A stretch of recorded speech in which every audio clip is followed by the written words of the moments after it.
High বন্ধুরা, আমি অনন্যা। আজ তোমাদের বলবো আমার পাড়ারই এক দাদার সাথে কিছু ঘটে যাওয়া দুর্ঘটনা। দাদার নাম ছিল অভি।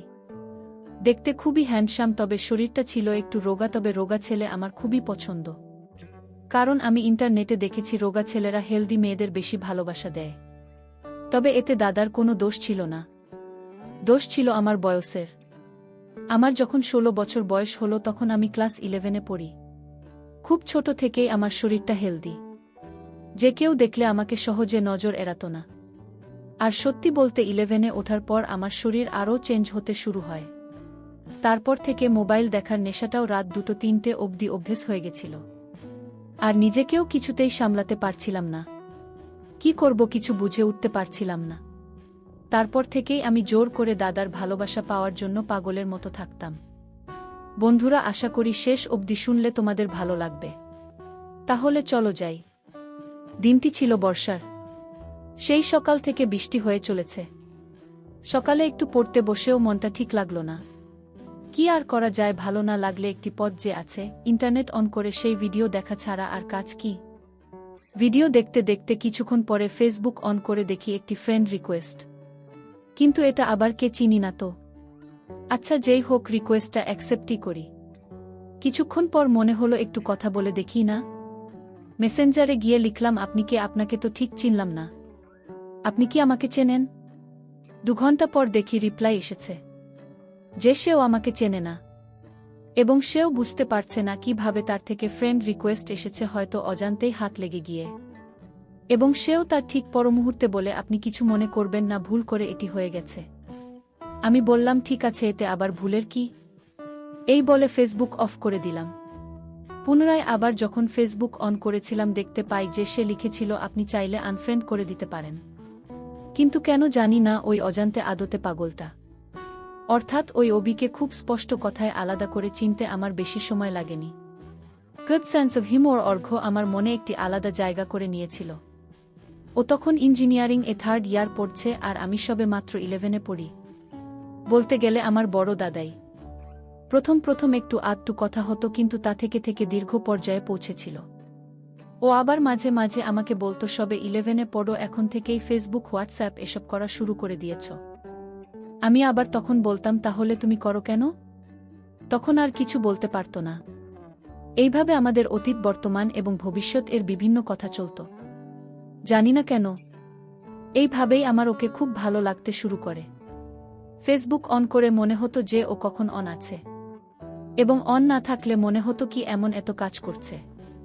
তারপর যখনই অন হতো আমি একটু রেগে যেতাম। ও তখন বলতো, আমার জন্য তুমি রেগে যাচ্ছ?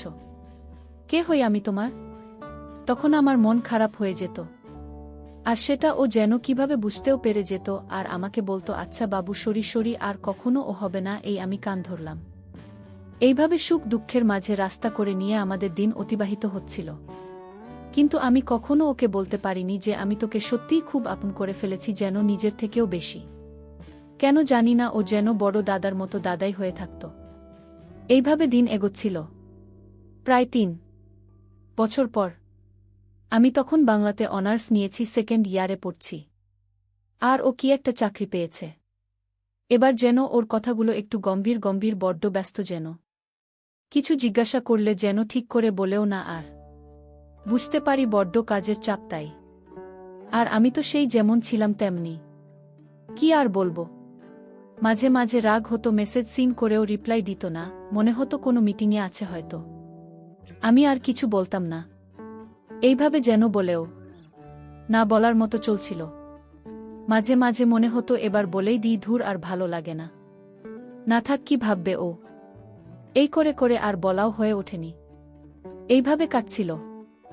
দিনটি ছিল বুধবার, যতটা সম্ভব মনে পড়ে সেদিন স্কুল বন্ধ ছিল। তাই আমি ছুটির বলে দেরি করে ঘুম থেকে উঠেছি।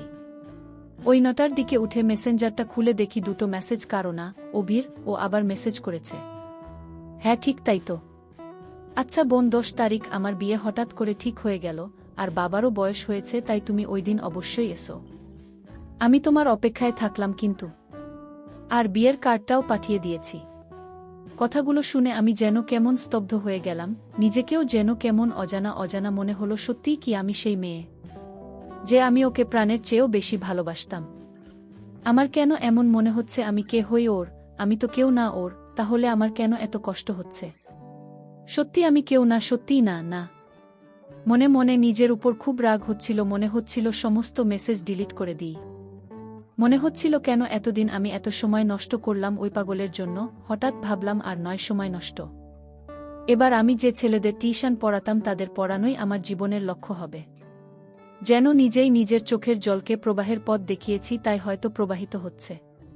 অভি আবার বলল, তুমি আসবে না? আমি তাহলে কিন্তু খুব কষ্ট পাব। আমি তখন অশ্রুপাতে নিমজ্জিত অবস্থায়।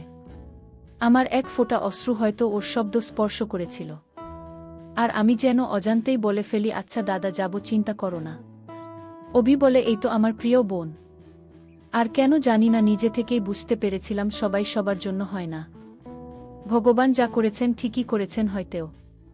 বন্ধুরা, ভিডিওটি ভালো লাগলে লাইক কমেন্ট করে এই ব্লগ চ্যানেলটি সাবস্ক্রাইব করে পাশে থেকো।